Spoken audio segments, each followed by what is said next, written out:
ஒரு பங்கை நான் எப்பொழுது விற்க வேண்டும், அதாவது ஒரு ஷேரை எந்த விலையில விற்கணும் அப்படிங்கிறதுக்கான ஒரு கம்ப்ளீட் வீடியோ தான். இது ஒரு 4 பார்ட்டாக கொடுக்குறேன். நல்லா டீப்பாக அனலைஸ் பண்ணி பாருங்க. கண்டிப்பாக இது உங்களுக்கு உதவியாக இருக்கும். நம்ம சேனலுக்கு ஆதரவு கொடுக்கணும், சப்ஸ்கிரைப் பண்ணுறவங்களுக்கும் நன்றி. வாங்க வீடியோக்குள்ளே போகலாம். இன்னைக்கு ஃபர்ஸ்ட் விஷயம் என்ன அப்படின்னம்னா, ஒரு பிரின்சிபல் நீங்கள் ஃபாலோ பண்ணணும். ஃபார் எக்ஸாம்பிள், ஒரு பயிர் செய்யக்கூடிய விவசாயின்னு வச்சுங்களேன், அவர் காலத்தில் பயிர் செய்யணும். எந்த காலத்தில், பருவ காலத்தில் அவர் பயிர் நடணும். நட்டதுக்கப்புறம் அந்த விளைச்சல் சமயத்தில் கரெக்டாக அறுவடை பண்ணணும். அப்படி அறுவடை பண்ணலைன்னா என்டையராக அவருடைய லாபம் அனைத்தும் வீணாக போயிடும். இதுதாங்க இங்கே சாராம்சம். அப்போ நம்ம சரியான நேரத்தில் ஒரு ஷேரை சரியான விலையில் வாங்குறதுக்கு நீங்கள் நிறைய பேர் தெரியுது. ஆனால் அந்த ஷேரை சரியான விலையில் விற்கிறோமா அப்படின்னு கேட்டோம்னா டிஸ்கஷன் மார்க். எனக்கு மீது நிறைய சேலஞ்சாக இருக்குது. ஸோ இந்த இடத்துல நான் சொல்ல வர கருத்து என்ன அப்படின்னா, ஒரு 4 விஷயம் நம்ம ஃபாலோ பண்ணணும்.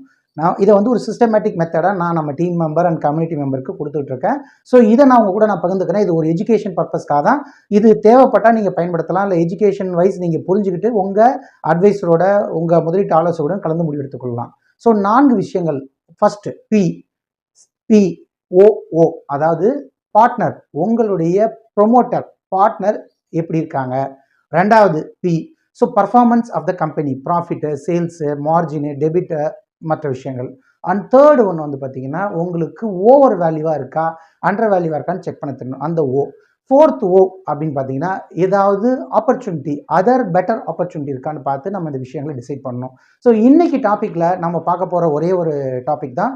ஸோ ஃபர்ஸ்ட் ஸோ நான் ஸ்டார்ட்டாக சொல்கிறேன். PPOO இந்த மெத்தடில் தான் நீங்கள் செல்லிங் ப்ராசஸை வச்சுக்கிட்டிங்கன்னா உங்களுடைய சிஸ்டமேட்டிக் செல்லிங் பர்ஃபெக்டாக இருக்கும் அப்படிங்கிறத நான் சொல்கிறேன். பார்ட்னர் சரியில்லை அப்படின்னம்னா நம்ம அந்த கம்பெனியை செல் பண்ணுறதை பற்றி கண்டிப்பாக யோசிக்கணுங்க. ஸோ ஒரு பழமொழி கூட இருக்குது, திருட போகும்போது கூட கூட்டாளி சரியில்லைன்னா திருட போகக்கூடாது அப்படிம்பாங்க.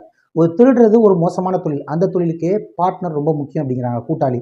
ஸோ அப்போ நம்ம இன்வெஸ்ட் பண்ணக்கூடிய ஷேரில் பார்ட்னருடைய இன்டெகிரிட்டி, நேர்மை, உண்மைத்துவம் எப்படி இருக்குன்னு தெரிஞ்சு தான் நம்ம பண்ணணும்.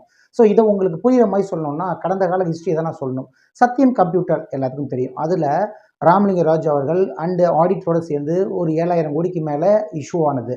ஸோ ப்ராப்ளம் வந்துச்சு. அதனால் அந்த ஷேர் மிகப்பெரிய லெவலில் விழுந்துச்சுங்க. அடுத்து சொல்லணும்னா பேங்கிங் செக்டாரில் எஸ் பேங்க் சொல்லலாம், ஃபினான்ஷியலில் DHFL ஃபைனான்ஸ் சொல்லலாம்.